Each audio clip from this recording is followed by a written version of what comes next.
All right, let's just jump right in. Today, we are tackling an absolute giant of a book, Stephen King's magnum opus, The Stand. This thing is a beast, and we're going to break down what makes it one of the most important apocalyptic stories ever told. First things first, you gotta understand this is so much more than just a horror novel about a plague. At its absolute core, The Stand is about what happens to us, to people, when all the rules, all the comforts, all of society itself just evaporates. And the scale here is just massive. It's not just about finding canned food and boarding up windows. King blends horror with this incredible, almost biblical fantasy to ask a much bigger question. When it's all over, who you are is defined by what you choose to live for.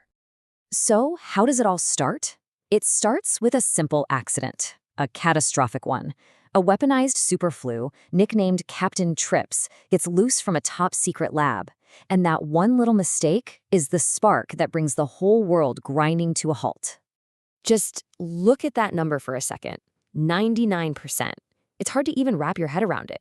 The plague is so ridiculously deadly that it basically empties the planet, leaving behind this vast, hauntingly quiet world for the few who are immune. The sense of loss is just staggering. And maybe the most terrifying part is how fast it all happens. You're talking about 1 month, a single month, to go from life as we know it to complete and utter system failure. Governments are gone, the lights go out, and by the end of it, you have what the book chillingly calls the Great Silence. It's a brutal look at just how thin that veneer of civilization really is. So, the world is empty. Now what? Well, from those ashes, something new starts to stir. The survivors, the remaining 1%, find themselves being pulled, often in their dreams, towards two very different leaders and two very different ideas for the future. They have to choose a side.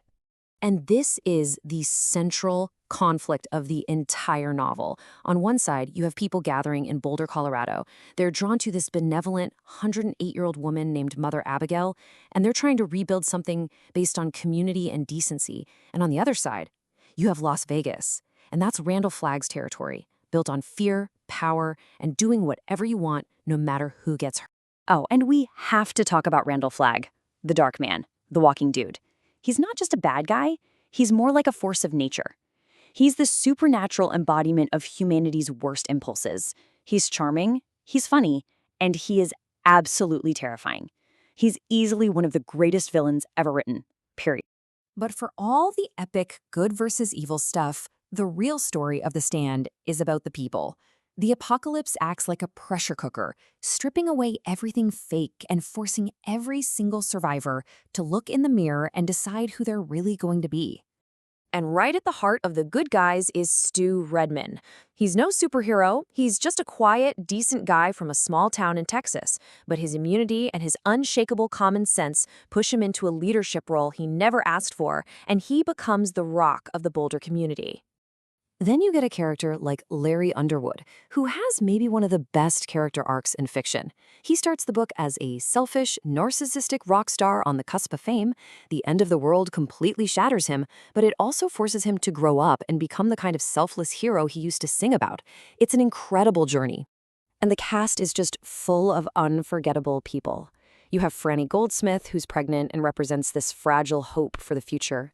And Nick Andros, who is deaf and mute, but becomes one of the most important and wisest leaders they have, proving strength has nothing to do with being the loudest person in the room. And all of these characters are there to help King explore these massive ideas. The story really makes you think about how fragile our society is. It dives deep into free will and what it means to be responsible for your choices. It's a constant battle between faith and fear, and ultimately, it's about whether we're willing to sacrifice for the good of the community. So why do we still talk about this book so many decades later? Because its themes are just as powerful today as they were then, maybe even more so. It left such a huge mark on pop culture, and its shadow looms over pretty much every post-apocalyptic story that's come since. Now look, is it a perfect book? No. For a lot of people, the sheer length is a real challenge. This thing is a doorstop, and the ending, which leans heavily into the supernatural, can be a bit divisive. But honestly, its strengths, the characters you feel like you know, the all-too-real collapse, and one of the best villains of all time, they just blow past any of the weaknesses. When you get right down to it, The Stand is a masterpiece. It is terrifying, yes, but it's also incredibly hopeful. It's dark, but it's also spiritual. It basically wrote the playbook for the modern end-of-the-world story, and it's still the benchmark for the genre. And in the end, it leaves you with this one giant, lingering question. After seeing humanity at its absolute worst, at its surprising best, do we actually deserve a second chance to try and get it right? That's the thought that stays with you, long, long after you've closed the book.